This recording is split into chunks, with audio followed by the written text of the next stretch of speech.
You know she's getting filled by some black stud. You know there's some black fucking bull that's just filling her with cock meat, giving her the real fuck she deserves. Some big black bull just filling her with cock meat. And that's his crazy talk.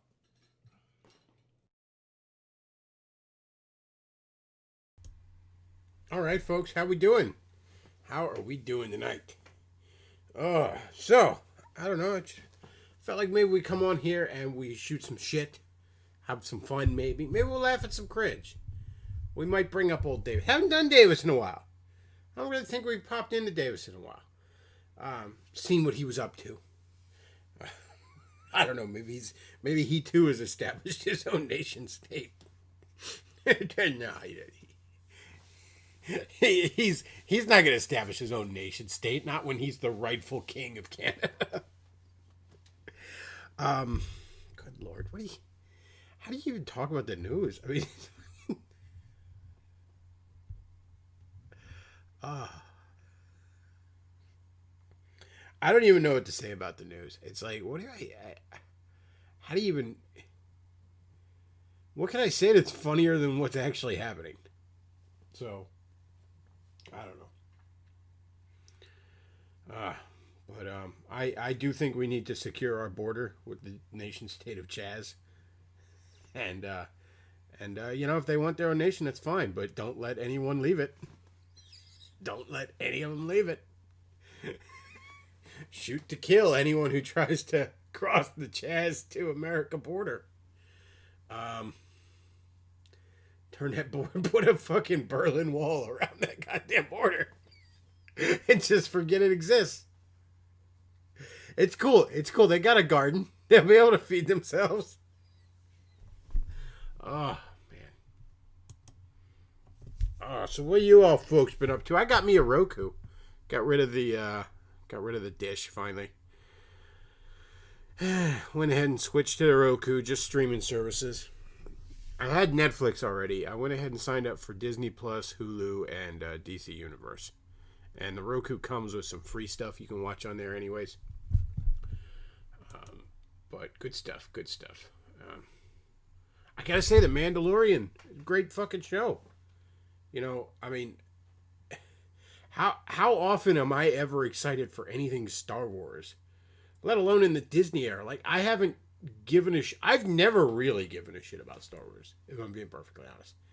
Like, even as a kid, I was like, it's okay, I guess.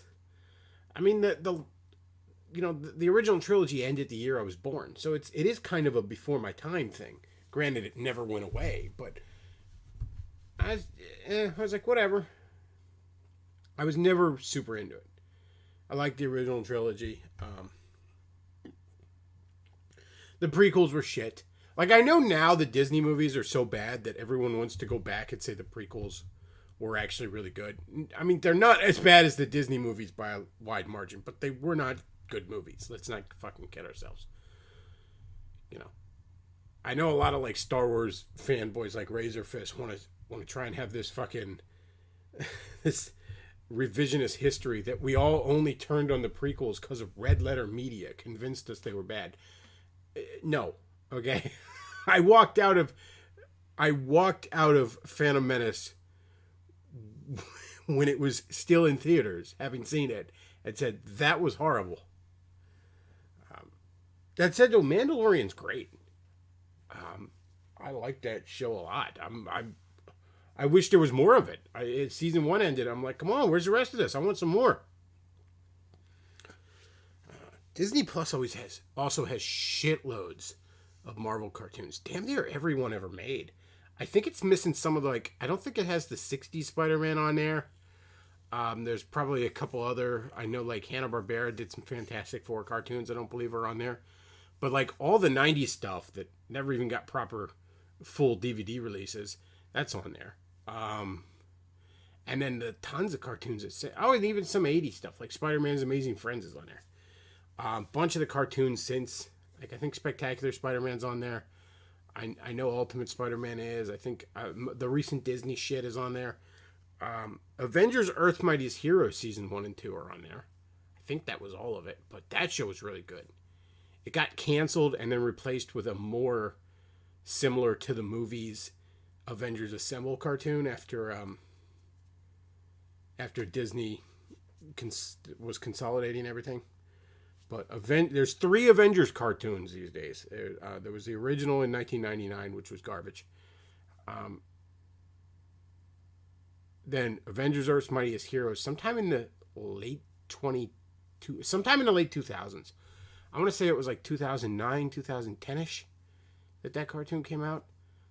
Good stuff. Really damn good stuff. Almost Bruce Timm Justice League good. And then Avengers Assemble is just, I don't know. I mean, granted, I'm an old fuck anymore. You know, I'm a fucking 37-year-old man, so obviously I guess I'm not the target audience of these shows. But I don't know, the recent Disney stuff, there's just something so, I don't want to say bland. I don't know what the word is for it. The recent Disney Marvel cartoons, feels like there's something almost overly polished. Something about it just feels soulless, for lack of a better term. And I can't even say they're bad, because on no technical level are they bad. But somehow I just feel, I don't know. Again, maybe I'm just getting old, you know. Who knows?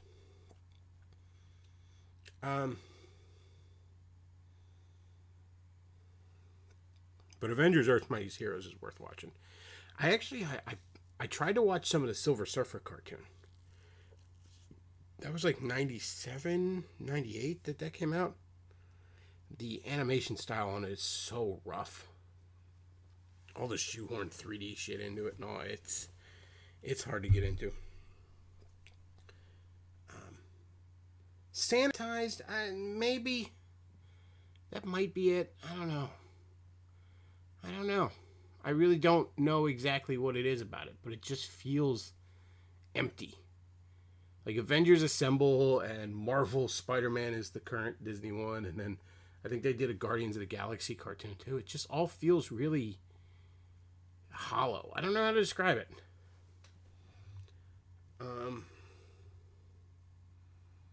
I watched a little of Spider-Man Unlimited. I remember that when it was out.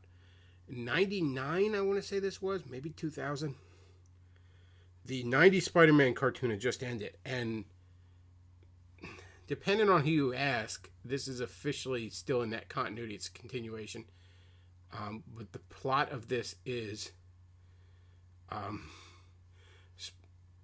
Jameson's son, who's an astronaut, he goes on a mission. They just discovered on the other side of the sun is Counter-Earth. It's a copy of Earth that is directly on the other side of the sun from us. It is an actual thing from Marvel Comics, too. So Jameson goes to that Earth, and he's lost, and he sends a distress signal. So Spider-Man goes to save him. And he's got a spiffy new suit, which is made of, like, nanites. It's like it almost acts like a symbiote over him, but it's made of nanites and has all these new powers. And the costume looks pretty fucking boss. The art style and the animation is pretty good, too. Really dark and more comic booky. But then the actual story of it's a little rough once you get to Counter-Earth, and there's apparently Sony was in the works of the Spider-Man movie, which would come out in 2002. And there was all sorts of rights issues of what they could and couldn't do, so it had to be a Spider-Man cartoon that was very not like a Spider-Man cartoon. So that's why there's all these changes. On Counter-Earth, there's a lot of elements that are borrowed heavily from Spider-Man 2099. His costume even resembles Spider-Man 2099's a little bit.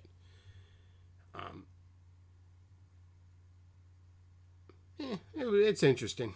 Like I said, if you're a comic book geek, Disney Plus is worth getting just for the amount of Marvel cartoons. I also got DC Universe.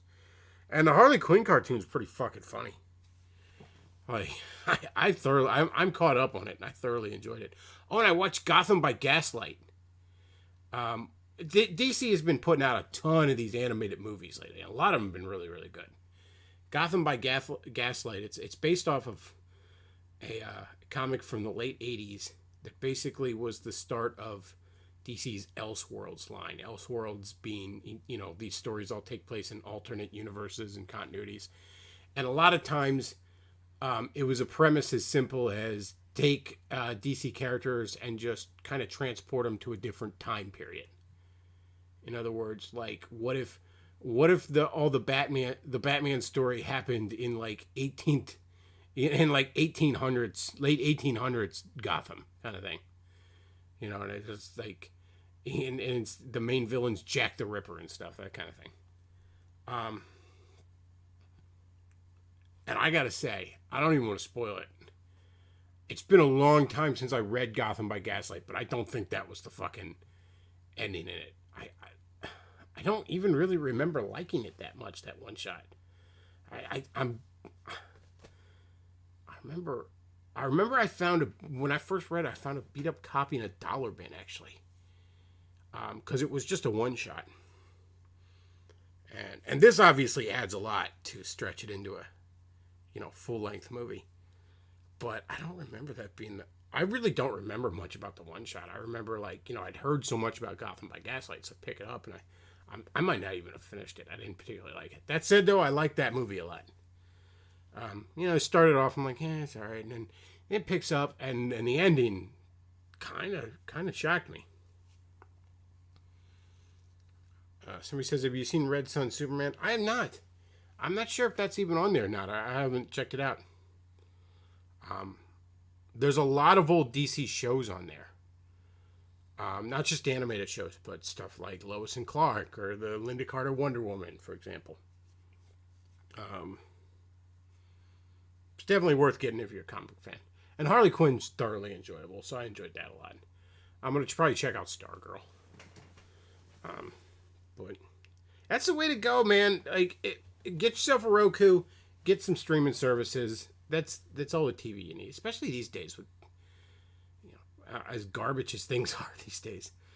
Just go watch some old shows. I think I might fire up some old Simpsons. Because Simpsons nowadays is unwatchable garbage. But about the first 7 or 8 seasons of Simpsons, damn good stuff. Thoughts on RE8 trailer? I don't know what that is. Resident Evil 8? I don't know. I'm not really into the Resident Evil series a lot. Honest to God, I think the only one I ever owned was 5. And that's because it came with my fucking Xbox 360 when I bought it. I got a spiffy red Xbox 360 that came with Resident Evil 5. And I remember playing Resident Evil 5 for 5 fucking minutes. And then, because when I picked it up, I got Arkham Asylum. And I think I played Resident Evil 5 for 5 fucking minutes and hopped into Arkham Asylum. I think Resident Evil 5 went back to the game store that week, if not that day. I need to see that trailer. Do I need to see the Resident Evil trailer? Resident Evil 8 trailer. Is that what you're saying there, chat? Should we watch the Resident Evil trailer and then I can get popped on copyright instead of getting a terms of service strike as soon as I'm done? Okay. I guess we can watch the Resident Evil 8 trailer. Apparently chat is telling me that we need to watch that.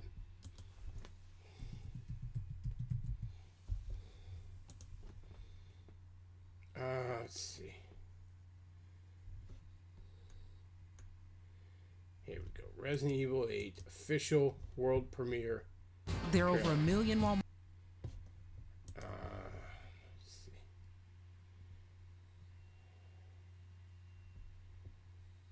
There's actually a news story popped up in the recommended we might check out, but all right. Let's make sure our Windows capture is looking good.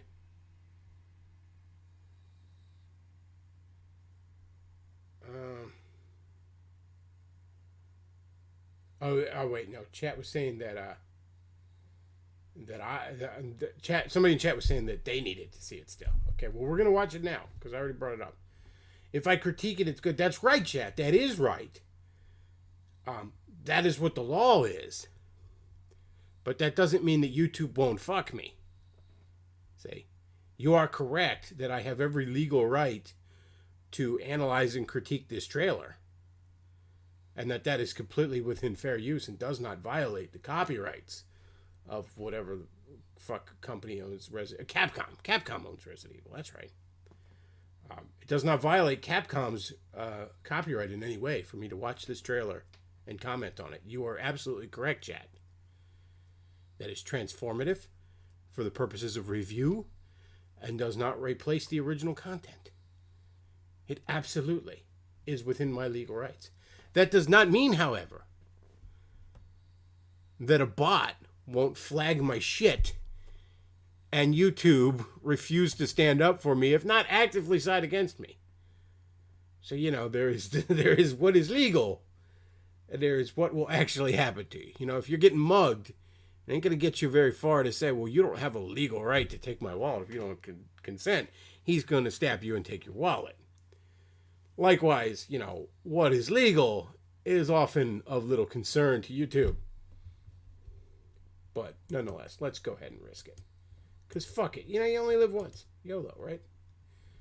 Okay. Here we go. We are going to watch the Resident Evil 8 trailer. Because fuck it, why not? I don't really give a shit about it. This series, so I don't know what I'm going to have to add here, but...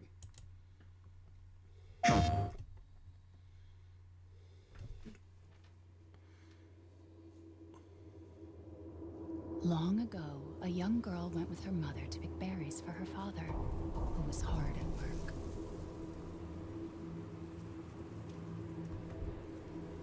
If that's in-game footage, that looks great, but I highly doubt that's in-game footage. The forest greeted them with a dark, cold silence. The bushes empty. Yet determined to find the berries, the rascal broke free of Mother's grasp and vanished into the trees. Mother's worried cries faded fast as the girl ran on, over vine, under branch,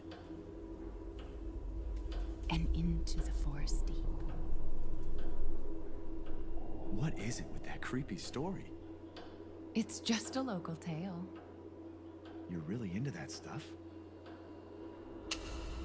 Quit being so paranoid. No! Friendly. Who are you? Who sent you? How do you miss a shot at point-blank range like that? They're coming. Who is?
It's like Solomon Grundy.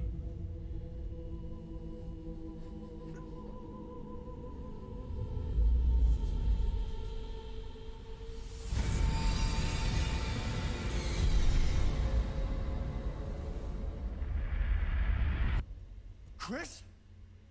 Sorry, Ethan.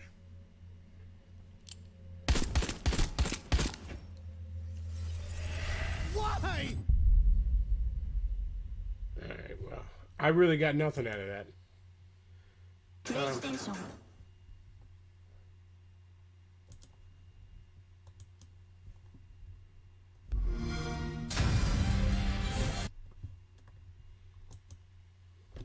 So he says, my guess is would be poor depth perception.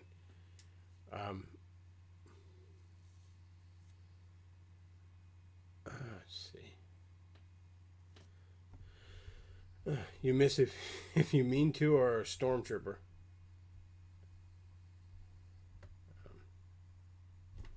holding the gun sideways. I think you can hold a gun sideways and kill somebody from that range. He's standing like 3 feet from the guy.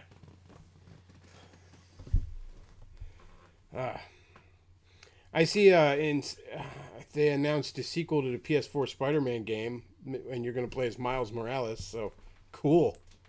Count me the fuck out. Like, that character sucks. Like, can we just admit that character sucks and has never had any really interesting thing about him? I saw somebody did a Virgin versus Chad of the Virgin Miles Morales versus the Chad Spider-Man 2099. Like, it just... So he says, is the news even exciting now? It's the same thing day after day. I don't know. I mean, you get burned out to it after a while.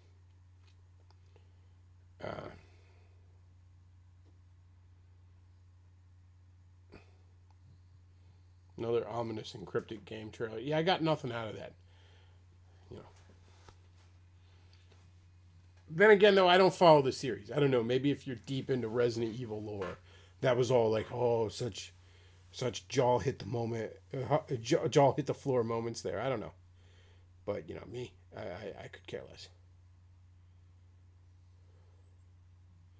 Miles, is everything wrong with Clone Saga combined with Clapper? You're a bigot.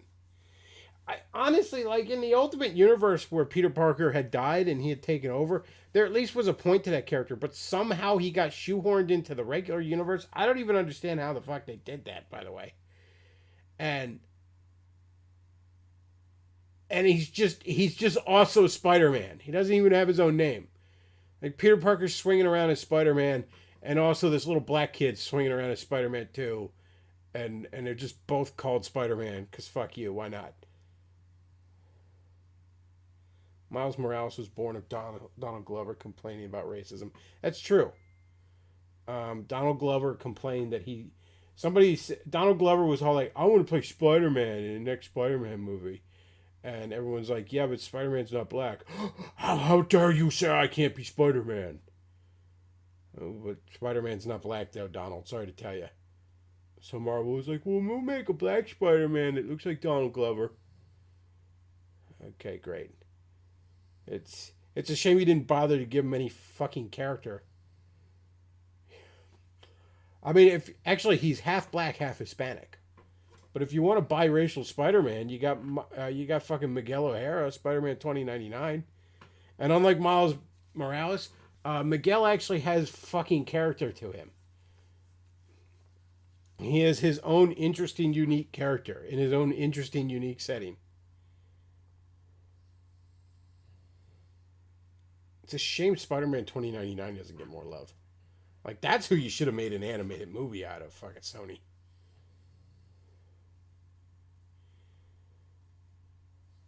Did Bechtloff go to a restaurant yet? I have not gone to a sit-down restaurant yet, no. I have gone out and gone to the comic book store and stuff like that. Goofed around, but haven't really gone to a restaurant yet. I think it's still dine out, like outside dining around here, so a lot of places aren't doing it because it's not worth the money. So he says, I think Glover being a dude in his 30s is the bigger problem. Well, at the time he wasn't. I mean, this was like 2010-ish that they created Miles Morales. So, I mean, he would have been somewhat age appropriate then. I mean, let's not forget. I mean, much as I love the Tobey Maguire movies, I mean, you know, that first one does start with a man who is very clearly not of high school age chasing a school bus.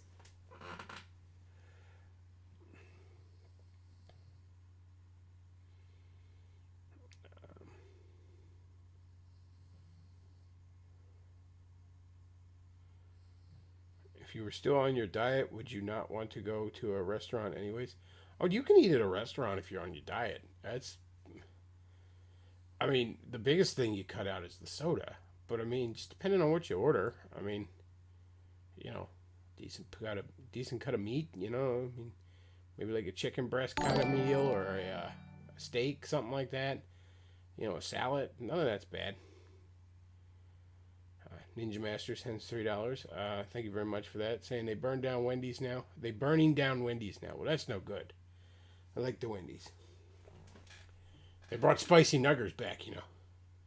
And spicy nuggers are fantastic. So what do you think, chat? You want to watch some Davis? You want to watch some fucking Davis cringe? We could do that.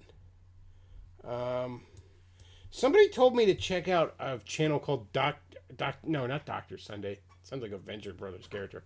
No, President Sunday. And they were like, it's cringy as Davis, is what I was told. I checked it out, a little bit of it so far. Like, I checked out a video where he was shitting on Moldbug, which I mostly agreed with, because Moldbug's a fucking joke, sorry to tell y'all. Moldbug is to trads what Ayn Rand is to fucking libertarians. It's like, okay, yeah, when you're like 17, you should be impressed by that shit, but after, you know, you should kind of grow out of that at a certain point. So I'm told President Sunday has a lot of cringe. I don't know where to start on that. Like I said, I tried to watch the short video shitting on Moldbug, which maybe wasn't the best place to find cringe because I'm inclined to agree with that anyways.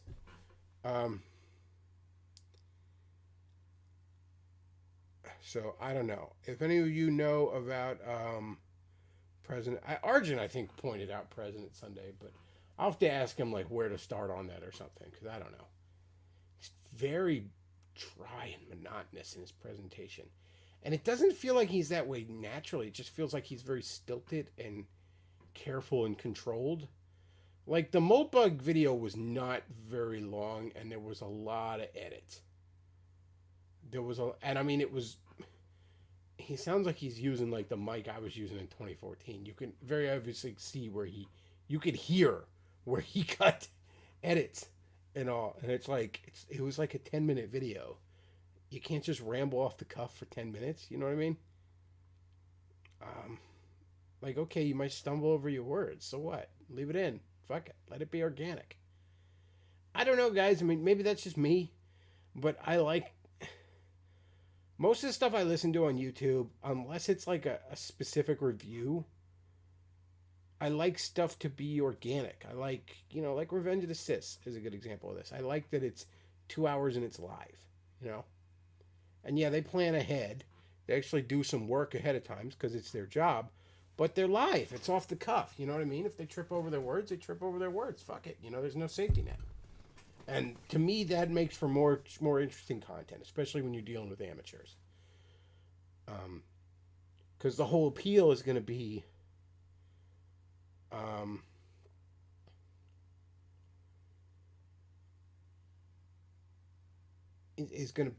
that authenticity.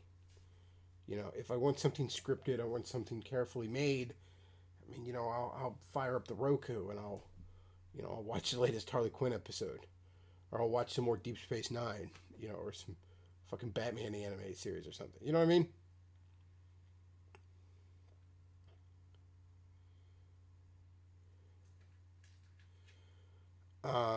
So yeah, I don't know a lot about President Sunday. Maybe there's some cringe there we could watch. Who knows?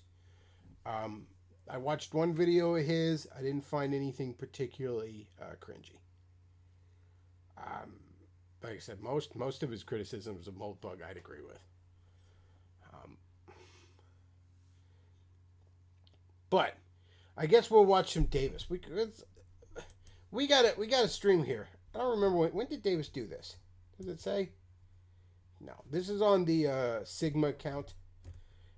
This is the stream Arini did with E. Michael Jones, who of course is the dollar store Catholic version of Jordan Peterson.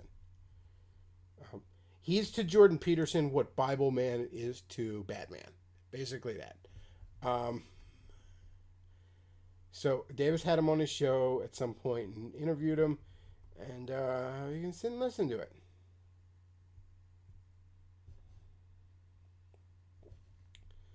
Let's see. I want to get into Windows Capture.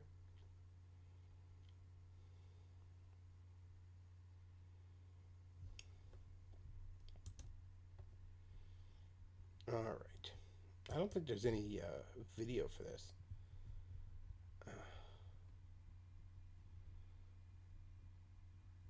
Yeah, I think it's literally just the still image the whole time. But fuck it, we got Windows Capture. We use Windows Capture.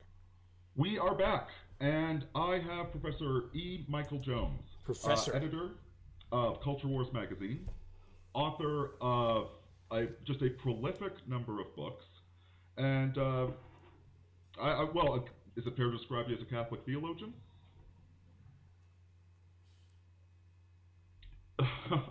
You're a better theologian than I am, though. I don't think we can hear Dr. Jones there. And the reason I have... Now, look, I'm shitting on him for a mistake I make all the time. On here. I do that dumb shit all the time. Leave people muted. Leave myself muted. All the time. So, fair is fair. All right? That said, though, I also don't necessarily claim to be a big brain nibba who knows how society should run and is the secret king of Canada. So, in all fairness to myself there. On right now is because there's a topic that a lot of people have been discussing in these circles. I know you were discussing it with Owen Benjamin. The importance of Logos, of God, of the... Logos. I love how Luke put it. Leave it to a trad Catholic to talk about Christ, but somehow manage to not talk about Christ. Leave it to a trad Catholic to find a way to avoid talking about Christ while talking about Christ. Somebody in the chat says, E. Michael Jones has been interviewed by half the people I'm sub to. Well, you need to start subbing to better people. I don't know what to tell you. Because he hasn't popped up on Revenge of the Sith or Nitro Rad, so I haven't really seen a lot of them.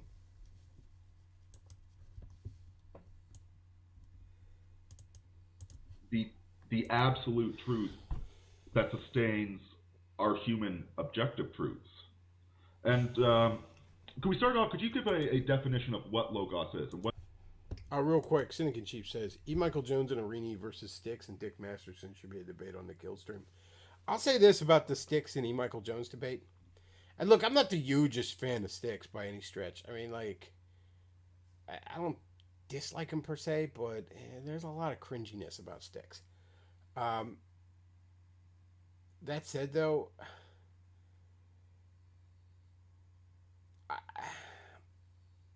I'm inclined to think that Styx pushed E. Michael Jones shit in. Now, I obviously agree with him on the crazy idea of free speech.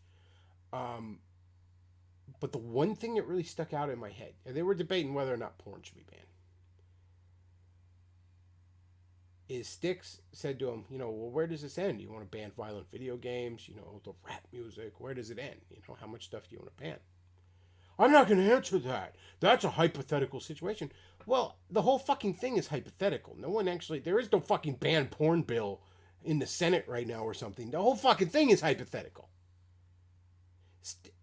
Jones didn't answer that because the answer is yes. He does want to ban a whole bunch of stuff. I mean, he's fucking trad Catholic. He might want to ban the Bible. Okay, you never fucking know with those types. Remember, the Catholic Church was not always a fan of you being able to read the Bible on your own. And these trad types, I doubt, are still a fan of it to this day. But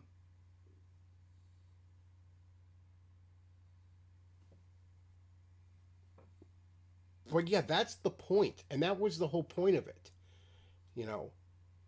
Whatever media you like to consume. I imagine there's a lot of gamers here, that kind of thing. If you're a Luddite like me who loves your physical media, look at your shelf right now, full of books or DVDs or video games or fucking music CDs, whatever, fucking records, whatever the fuck you got. And realize that Michael Jones probably wants to throw 50 to 90% of that in the trash, whether you enjoy it or not. Fuck you.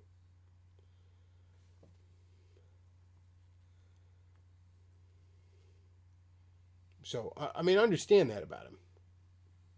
That's what it boils down to. He is another control freak who thinks he knows better. He knows what is best for you.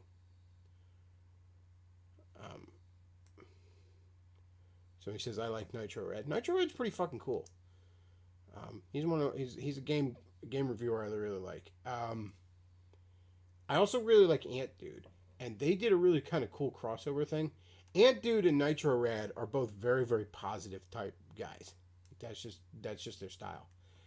And yet they did this review, and you could tell. I really doubt any of it's real. Obviously, the amount of work that goes into doing these videos, but they pretended to hate each other, and they had been building it up slowly on their shows, like taking pot shots at each other. So it was so weird to see like these really positive guys just shit talking the fuck out of each other. It was funny stuff. They were reviewing like obscure Rayman games or something like that. There was 2 episodes, one on each of their channels respectively. But anyways, getting sidetracked. Let's get back to Davis and mute E. Michael Jones, which is the best E. Michael Jones, by the way. If only Davis was muted too. What it means for us. Oh, 1 sec. Okay, there we go. Now, sorry. The audience couldn't quite hear you. But now they should be able to hear you. Okay, logos is the Greek word for speech. It's the Greek word for discourse. It's the Greek word for reason.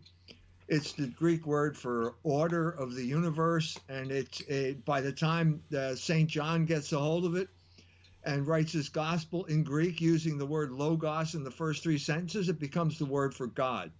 So if you add all those things together, you have basically the divine rational order of the universe as manifested in both the human mind and in the creation, reality outside the mind. Yes, and with so many modern people, they have rejected that natural order of the universe. There's something, I guess you could say about conservatives or right-wingers, certainly the trad types, they really do worship order. You know, not to Joker post, but they don't care if everything is terrible as long as it's going according to plan. There is an aspect of humanity, a good aspect of humanity, where we do reject the natural order. In the sense that, you know, I'm not running through the trees right now, bare-ass naked, chasing a deer down with a rock to beat him over the head and eat him. I'm sitting in a house, a climate-controlled house, in front of a magic talkie stick, communicating with people all over the world. This whole technology thing, this whole civilization thing, is in many ways a defiance of the natural order.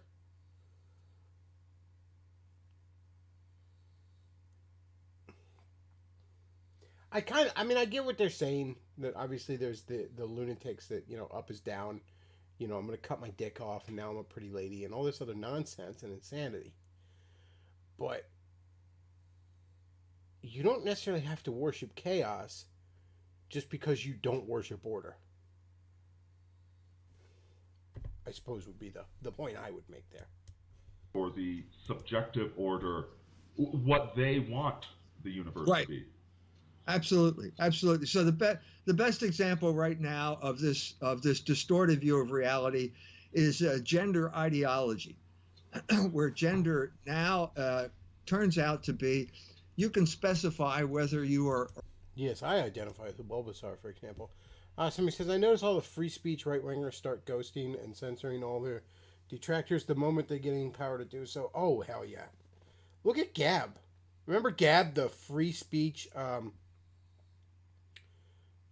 it's the free speech alternative to Twitter. And it's like, yeah, but pornography is not speech. And neither is flag burning. It just, fuck Gab.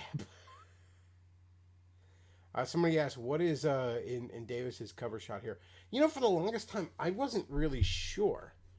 I thought, like, that looked almost like a cup, and then maybe like a dagger in a sheath, and I figured that was maybe just a very small bottle of booze, right?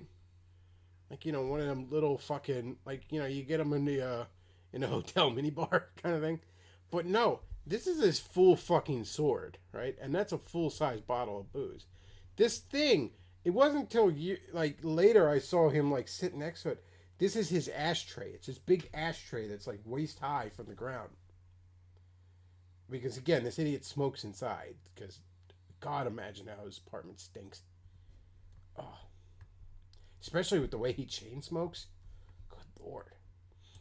Or male or female, with complete disregard to the objective facts of the situation. So now sexuality is a human construct. Now the debate here is very clear.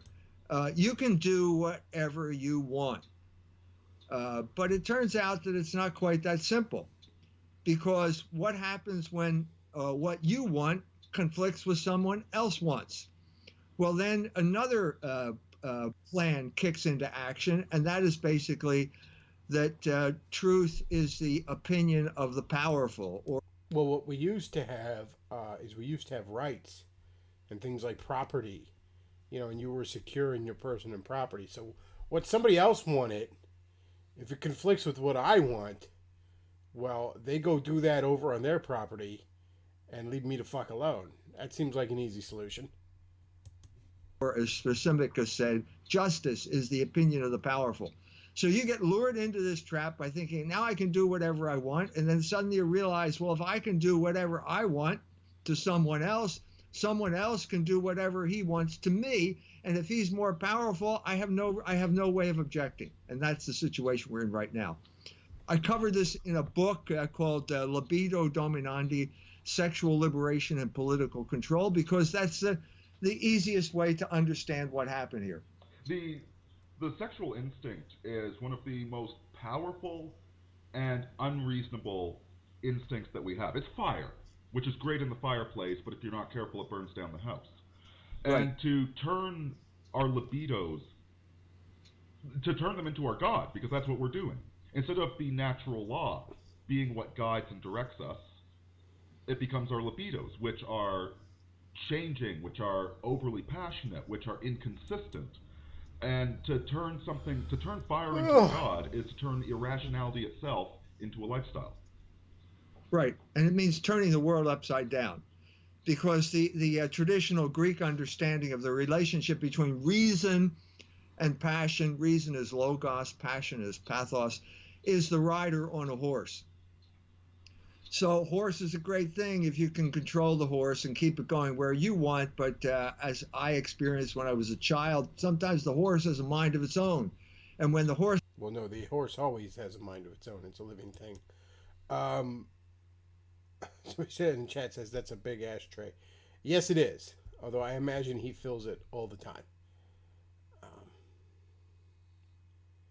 Gab, censorship the platform. I got on a ban list somehow past it, or I quit Gab.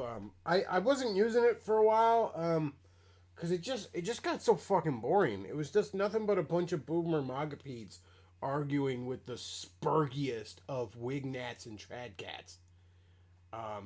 Some 19-year-old that never kissed a girl going on about the glory of the white race or the glory of Catholic monarchy, arguing with some fucking magapede boomer.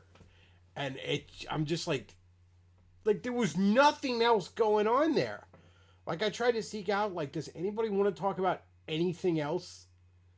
Like, I'm looking at, like, groups and shit on Gab. I'm like, does anybody want to talk about fucking video games or anybody see a good movie lately? Are there any hockey fans on here? I'll get back into that. I just want to talk about something other than listening to these spurgs and these idiots screaming at each other. And it just was nothing there. It was a fucking ghost town. So I was like, okay, I'm just not gonna fucking be on here much. And then this shit happened with the porn ban, and just completely stabbing his whole free speech thing in the heart. Torba, completely just undermining the whole point of the fucking website. So that's what I went on there and said, yeah, I'm done. This is my last tweet or whatever they call it on Gab. Check me out on YouTube if you care. If not, peace out. I haven't been on the site since. It kind of sucks. It was like the only place I had left to talk to Auntie them. I've basically lost contact with him now. Like, I don't think he follows me on Gab anymore. Like, I went on like a while ago. I was gonna like see if he wanted to come on a stream or something, but I couldn't direct message him because he wouldn't follow me anymore. I was like, okay, well, I guess that's done. I mean, I like Auntie Dem. He's welcome on the show anytime. He's been in my home before, But I imagine all the anti-Catholic shit posting got to him. Okay, fine. I mean, I like the guy. Well, would like to be friendly with him again, but that's up to him. I actually remember he used to have a Facebook account. It wasn't his real name. It was like James Rustler or something like that. And I remember, we were friends on Facebook, and then, just some amount of time had gone by, and it just all of a sudden got a friend request from him again. And I thought, oh, did you get zucked? Is this a new account? He's like, no, I unfriended you because I was mad about your Catholic stuff, the anti-Catholic stuff, but I got over it. I'm like, oh, okay. Well, I guess I'm glad you got over it.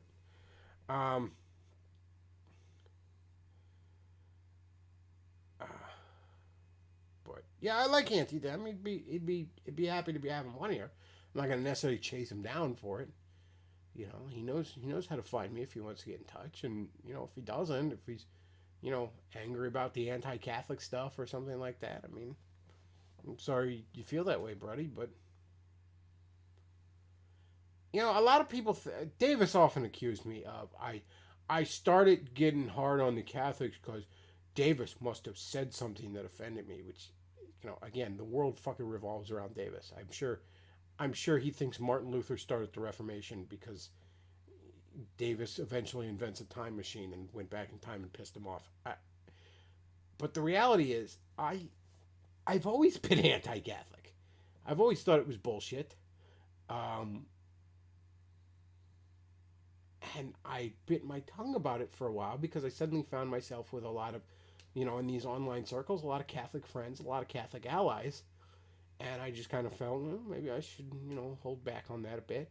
And after a while, I kind of felt, no, that's not right. I'm not going to hold back on what I think.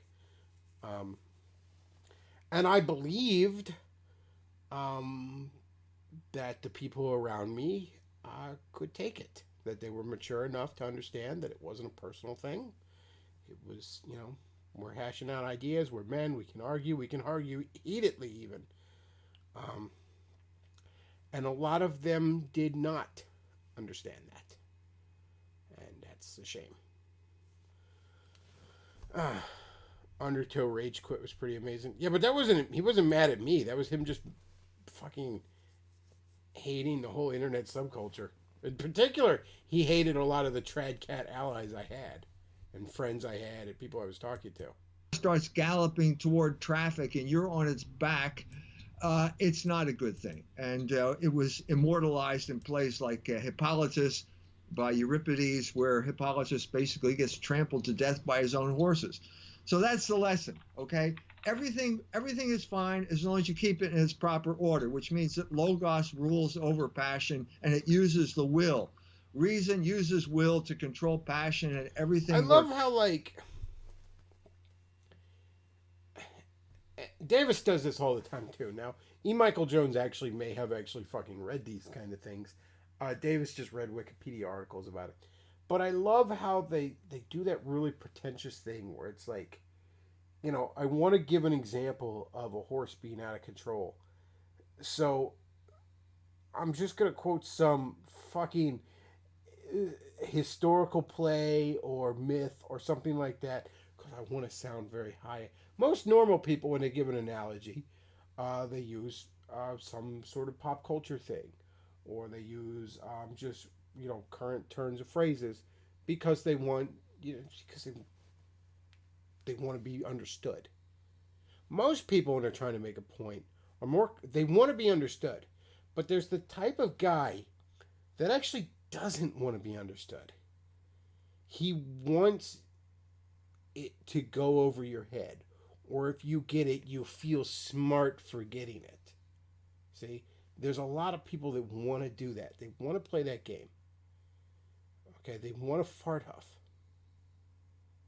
Now, there's nothing wrong with using, old classical sources for an analogy. That's not what I'm saying. Nor is it inherently superior to use a pop culture thing as an analogy. That's not what I'm saying either. And Lord knows the leftists with the constant fucking Star Wars and Harry Potter references get fucking annoying.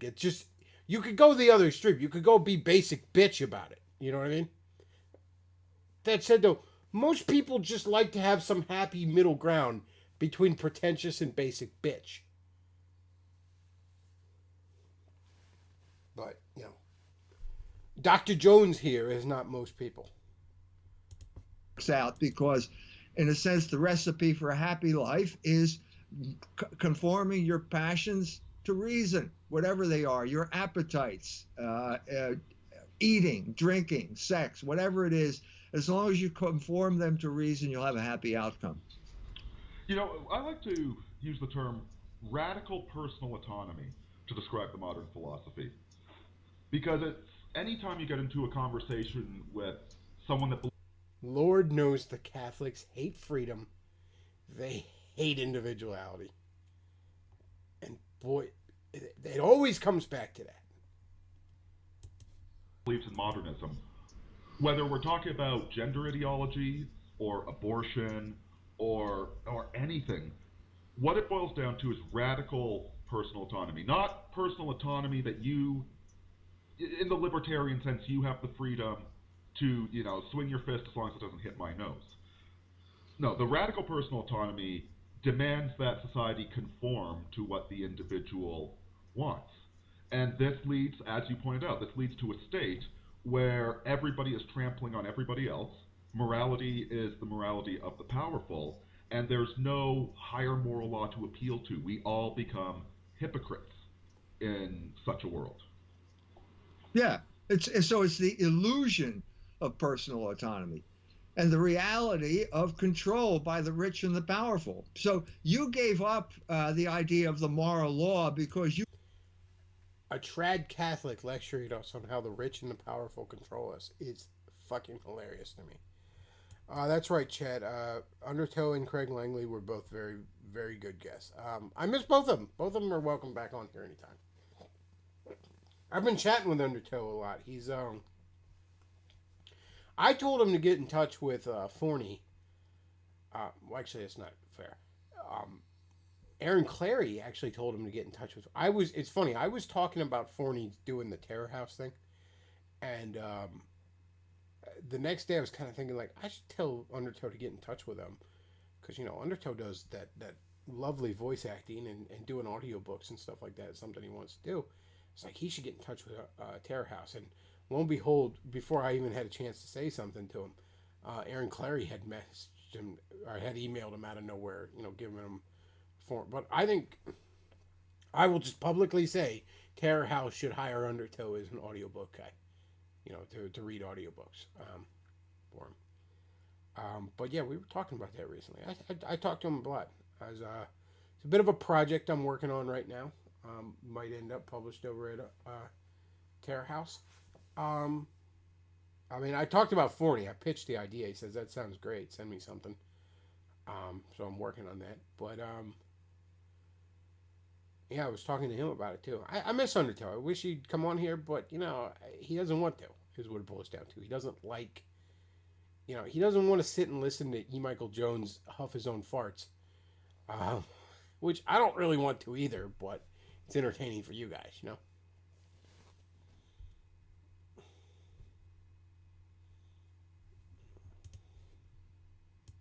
You wanted to gratify your sexual passions.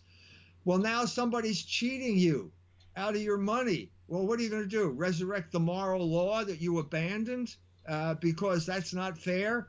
Well, you can't have it both ways. And that's the lesson, the sad lesson everybody had to learn from sexual liberation.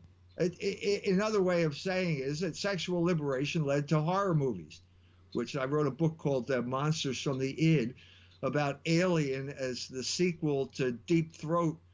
Alien at the end of the 70s, Deep Throat, the porno movie at the beginning of the 70s, because by the end of the 70s, everybody realized that sex wasn't fun anymore. Oral sex wasn't fun anymore.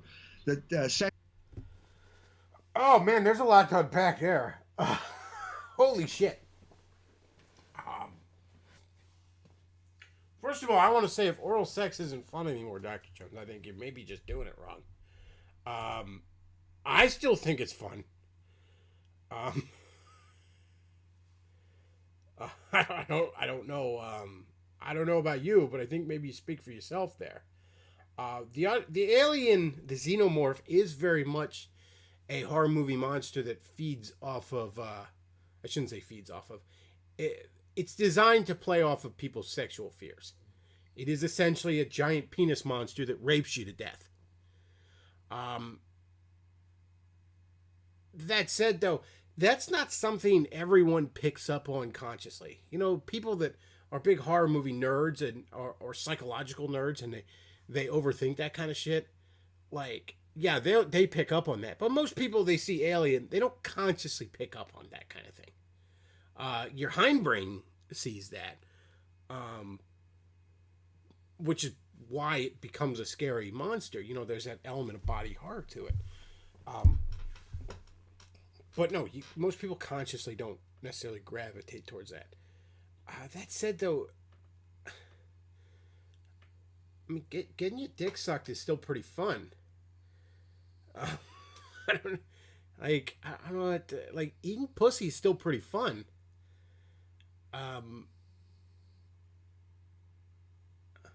I still find both of those things thoroughly entertaining. Thoroughly enjoyable.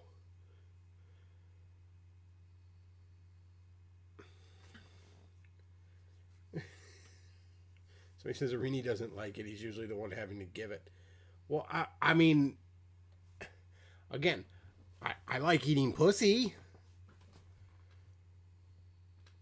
So, I mean, you know, if you're into dick, like Davis likely is, I suppose you'd be into sucking dick. I mean,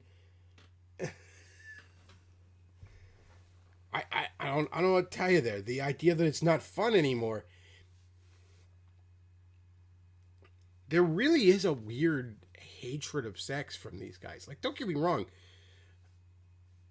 It's something that needs to be controlled, okay?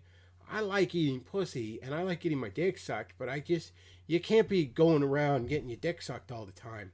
There's all sorts of unintended consequences from that. You know, next thing you know, you go to take a piss, and it feels like hellfire shooting out your dick.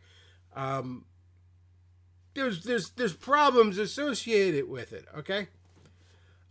It is a thing you need to keep. It's, you know, they use the, your appetites, like food. Like, you know, eating fucking ice cream is fun, but if you do it too much, you're fat. Drinking soda is fucking fun, but you become a big fat ass like me if you do it too much. Alright? So obviously you need to have some fucking restraint. It's different than saying it's not fun. Like, if you don't think these things are fun, that's something kind of fucking wrong with you. There's a lot of these guys that, like, hate sex. Mersh was saying the other day that it's usually because these guys are closet homos. And, you know, like, he was talking about, like, fucking Crowder and Nick Fuentes and stuff like that. Both very obviously closet homos. Oh, you know, they're like, sex is yucky. It's because they see sex, they think of sex, and then they start thinking of, you know, fucking, you know, gay sex, and they're horrified with it because they're not okay with it. And okay, fine, you know, I think any Christian can understand, you know, having aspects of your nature you don't particularly like. I don't necessarily throw stones at you for that. But then it becomes this, like, pathology where it's, you know, oh, all of it's bad. You know, it's all yucky kind of stuff. And that really is just, the Puritan mindset is always fucking like that. Now with E. Michael Jones, it might be because he hates all forms of, you know, sex is just for making babies. You know, even within marriage, you can't be getting a blowjob, you know, that kind of idiocy. But I don't know about you guys. I still think getting your dick sucked is pretty fucking sweet. I don't know, you know. I've had my dick sucked more than a few times in my life. Hasn't gotten old. I mean, I assume anything can get old if you do it enough, but I don't think I'm anywhere near that point. I've eaten pussy a few times in my life. Still fucking dig it. Gotta tell you, still enjoy it. Can't speak for the rest of you, but I'm gonna go on the record right here. I'm gonna hot take. Oral sex is fun. Is Crowder a dad yet? I don't believe so, and I don't think Crowder will ever be a dad. Sex could kill you. That was the message of all those slasher films by the end of the 70s, beginning of the 80s. You know, I'm actually a big fan of horror films because it's some of the few good right-wing movies out there. Like, the premise of the horror film is if you decide to look into this place that you're not supposed to look into, monsters are going to flow out of it. Yeah. Again, Dave Serini copying shit. A lot of it he heard from me, but other places. Davis, you, what horror movies have you seen? Tell me which ones you're a fan of. See, again, it's another fucking costume he's putting on.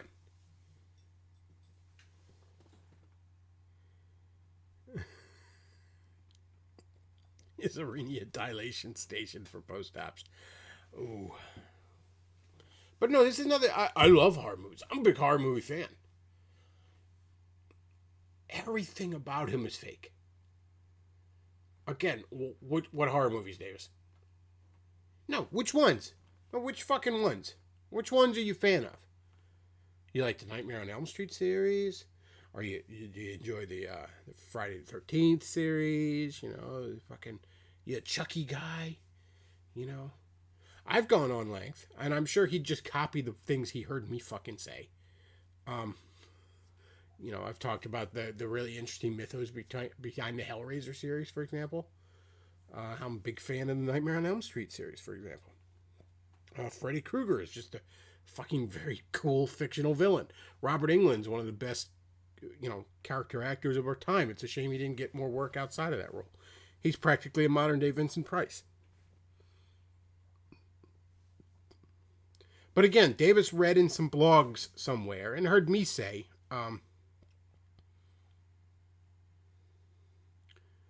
that, you know, horror movies are very right-wing. And they are, by the way. There's something very, at its core, right-wing. It's very much, you know, you trespass, you step out of line, and you know, the creatures, you know, the things in the shadows will get you.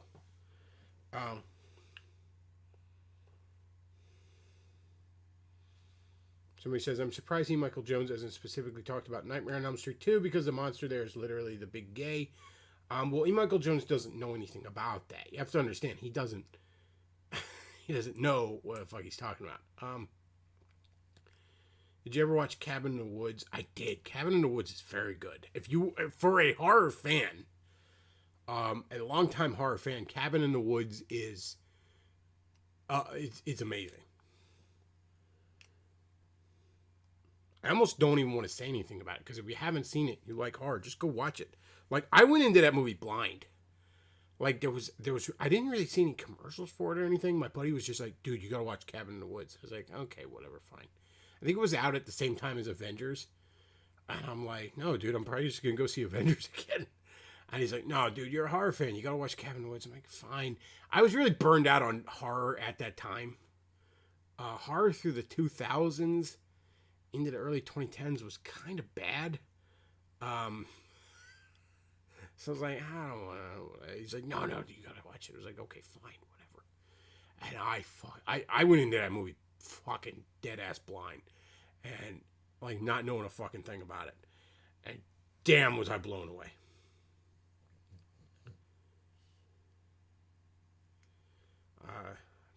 So coming to that moralistic conclusion on horror isn't even original. Tom Savini mentioned that aspect of it. There's something akin to almost the old grim fairy tales aspect of it. It very much is, you step out of line, you pay the consequences aspect to it. I think it's a shame that so many modern right-wingers, because they're so squeamish, they're moralizing faggots, they're pearl clutchers, it's a shame we don't have more Christians writing horror movies, for example. But that's just the case of things, The amount of shit I've gotten over the years from fellow Christians for being such a horror fan. Well, it began in the late 70s. 78 was when Halloween came out, and that was basically about babysitters inviting their boyfriends over to have sex. As soon as the girl takes her blouse off, some monster. God, E. Michael Jones is so fucking stupid. The idea that horror reflecting sexual fears began in the 70s. I guess this is the boomer mentality that they think they invented everything. Boomers swear up and down they invented blowjobs, all right? For fuck's sake. Sexual fears as a theme of horror is one of the oldest fucking themes. Damn near the entire fucking concept of the vampire is based on that. And this guy thinks it fucking started with Michael Myers.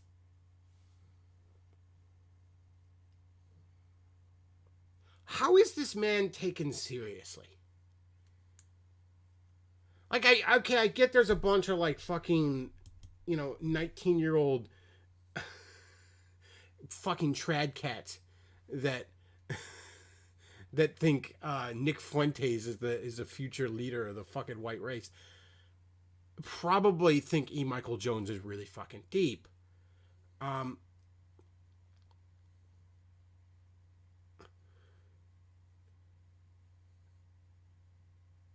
But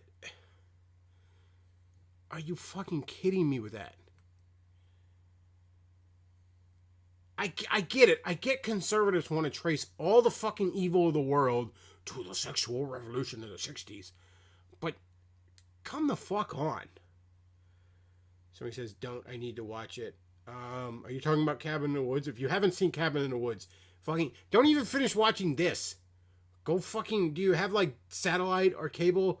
Go fucking see if it's on demand. Like, go watch Cabin in the Woods, okay? You got a streaming service? Look for it in your fucking streaming services. Go turn this off now and go watch Cabin in the Woods if you're a horror movie fan and you haven't seen it.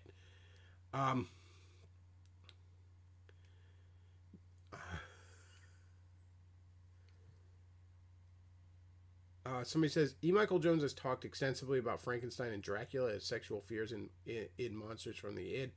Okay, well, Dracula is sexual fears. Frankenstein is not. Again, if he thinks Frankenstein is about sexual fears, this is just more proof of this fucking moron Puritan mindset where he's like, no, Frankenstein is about the fear of technology. Frankenstein is about the fear of playing God.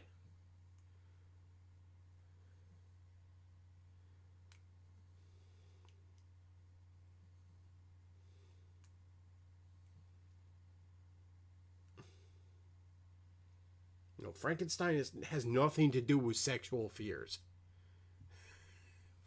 If he said that, again, he's a fucking idiot.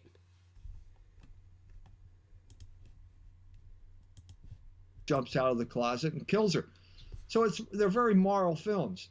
The next film was Alien, which, as I said, was about oral sex not being fun anymore. Now it will kill you. It wasn't. And then you had this constant kind of, it got, for about 20 years, they did it over and over and over again. Then the genre got tired.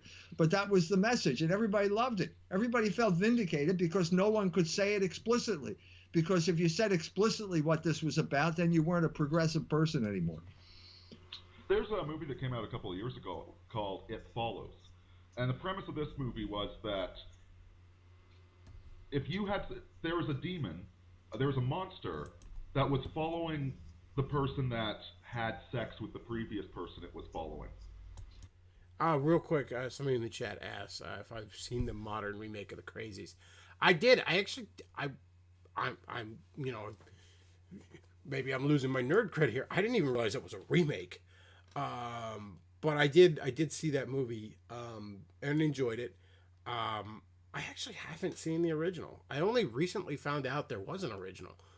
But I did enjoy it. It was an interesting take on the zombie story. I like the idea of it just, not a traditional kind of zombie story. I like that a lot. Wasn't the best movie I've ever seen, but I did enjoy it. Haven't seen it in a while, though. I saw it when it first came out on, DVD. I rented it, a fucking red box or something like that. And so you had to make sure that you had sex with somebody else to pass the monster off to them before it got to you and killed you. And if it did get to you and killed you, it would just go on to the person that you had sex with. And it's such an obvious metaphor for the rampant spread of STDs. And Right. the fact that you're going out now and you're seducing another person to put a demon on them, to harm them. There is nothing loving about what you're doing. And, Yeah. and the fact that even if you choose not to, the demon will just kill you and then go back to the person that had sex with you. You're not solving anything. How No. we've managed to trap ourselves in this civilization where all we can do is hurt one another. That's right. That's right. And If this only was, Davis was king. in a sense, if Hollywood woke up to it, that means everybody woke up to it. Because this does not conform to the intentions of Hollywood. But it was just there because there were so many people who had been damaged that somebody had to articulate it. And once someone did articulate this idea, people liked it, and they kept going to these movies over and over and over again. Because I really believe that a lot of the stuff, the people that direct that movie claim it wasn't about STDs. It's like, no, this is obviously about STDs, guys. A lot of this is coming out of our unconscious, the collective unconscious, that we don't want to admit what we're doing. We don't want Logos. We want a world where we get to make the rules for ourselves. Yeah, that's right. That's exactly right. I when I did the monster book, I interviewed Hans Rudy Giger, who was the man who created not only the monster for Alien, but they ripped him off. They used that monster for about 20 years. The kind of slimy thing that would, run around real fast and really scared everybody. But I said, look, you got all these, dead babies and stuff like that. And what was the source of all this? And he didn't know. He basically didn't know. He just came up with this image. Ridley Scott liked the image. I forget the two guys who wrote the script, O'Bannon and so on. They all collaborated because they were all living in the same world and kind of breathing the same atmosphere. Wasn't it fucking Giger who made the Alien? I mean, I'm not a fucking expert on this, but a lot of this is sounding kind of wrong. And they all came up with a kind of got together and could produce this product that had such a big impact on people back then. He's Giger. He's in many ways a modern Hieronymus Bosch, except Hieronymus Bosch he understood the Logos. Behind me, I have a painting of the Garden of Earthly Delights, and it starts off on the very beginning. You have order. You have God, Adam, and Eve, and you have the Garden of Eden and all the animals that are waiting to be named. Okay, he interviewed in the middle panel. Geiger. You have what was the name society. He said earlier? It wasn't that. Whatever. He maybe just get the name wrong. Where everybody is running around naked, having orgies, indulging in food and drink, enjoying themselves, completely ignoring the disorder that they're creating from it. And the third one, you have that famous painting of hell that's just been, Simpsons spoofed it. It's been absolutely everywhere. Yeah. And I liken it to, have you ever heard of the ice roads in northern Canada? No. So up in the Northwest Territories, there's a few places. It's a very sparsely populated area. And there's a couple of towns on either side of one of the major lakes, And during the winter, it's cold enough that they actually build a road over top of the lake. You can drive your car over top of the lake to the other city, and it takes 4 hours instead of 12 hours to get there. Yeah. Now here's the thing. You have to do the speed limit. The speed limit is about 60. So that's kilometers an hour. So that's 40. You have to do that speed limit. Because if you go too fast on that ice road, what happens is you start building up an acoustic wave underneath the ice. And eventually that acoustic wave will get loud enough that it will shatter the ice and your vehicle will fall through and you're going to drown in the middle of a frozen lake in northern Canada. And I think this is what we are doing as a civilization. Like we don't want to believe the natural law. We want to believe that the rules were just put there by a bunch of mean old men. But the reality is the more that we break those rules, the deeper that wave underneath the surface is getting. And it breaks up every once in a while. It hits somebody like Giger. All of his pictures are about... Giger. Okay, yeah. I'm sorry. I didn't hear him right. Somebody says, why is E. Michael Jones talking with Davis? He's such a nobody now. This is before Davis went to join the Free Folk. No, this is after. He was already on Twitch at this point. I'm pretty sure. This is... it doesn't say the date, but I'm pretty sure this was after that. But somebody in chat, E. Michael Jones would do a show with a homeless person. That's right. E. Michael Jones... Like, Christian, you could probably get E. Michael Jones on your fucking channel if you pestered him enough. Like, it's really not hard. If you're sympathetic, if you're a sympathetic trad Catholic, E. Michael Jones is probably going to fucking come on your channel. This wasn't a big old get for Davis. I didn't know who this guy was before this either. Before like him and Forney were going on about it, I didn't know who he was.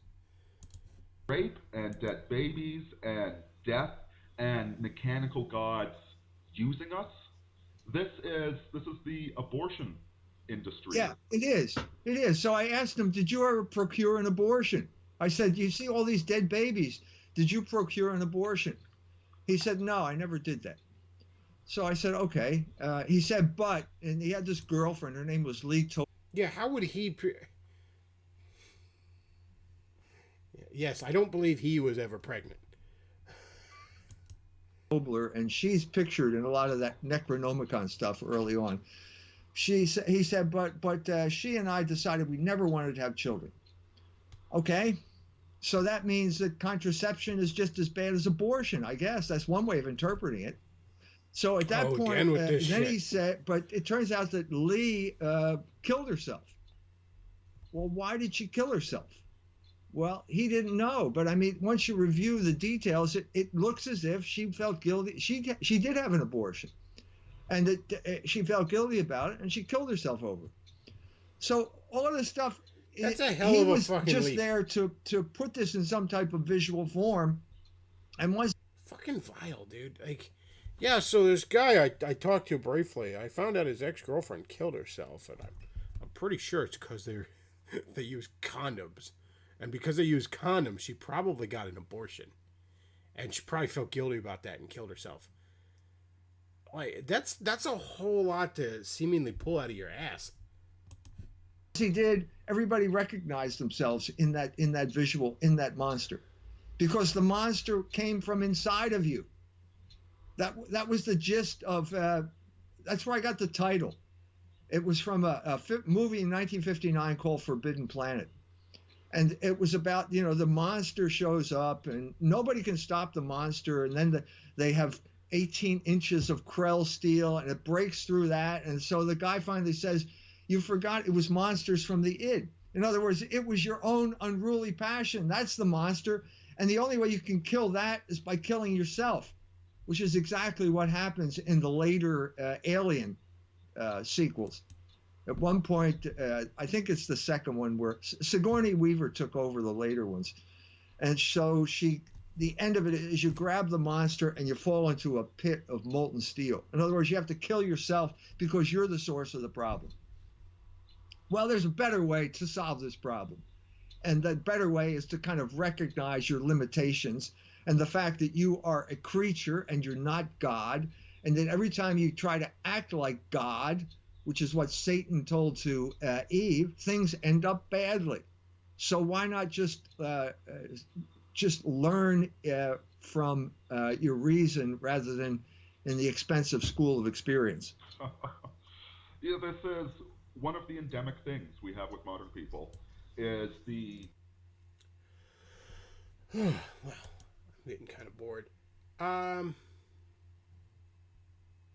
Somebody says, I still need to watch Forbidden Planet. I always like seeing that. It's a pretty good movie. I mean, for a sci-fi movie at that time, it's a pretty good movie.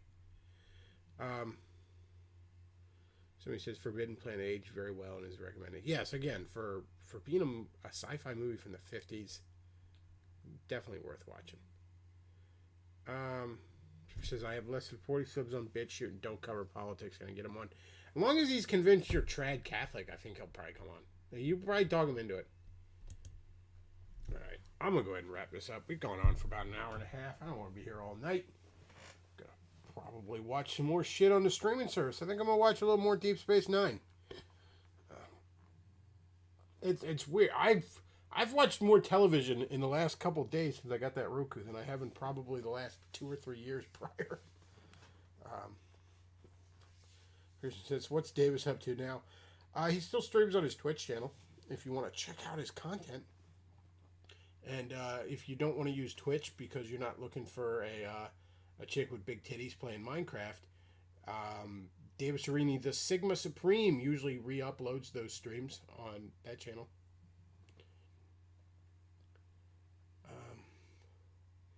E. Michael Jones is stumbling around like Biden. How old is he? I believe E. Michael Jones is 104.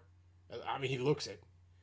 Have you watched the original The Thing? Yeah, I think it's called The Thing from Outer Space. I've seen it before, but it's not good. The 80s one by John Carpenter is really good, if that's what you're talking about. But that's actually a remake of something called like The Thing from Outer Space or something from the 50s. But yeah, the one from the 80s is fucking fantastic. Alright, well, that's about all I'm up to tonight, folks. If you enjoy the content, paypal.me/thebechtloff.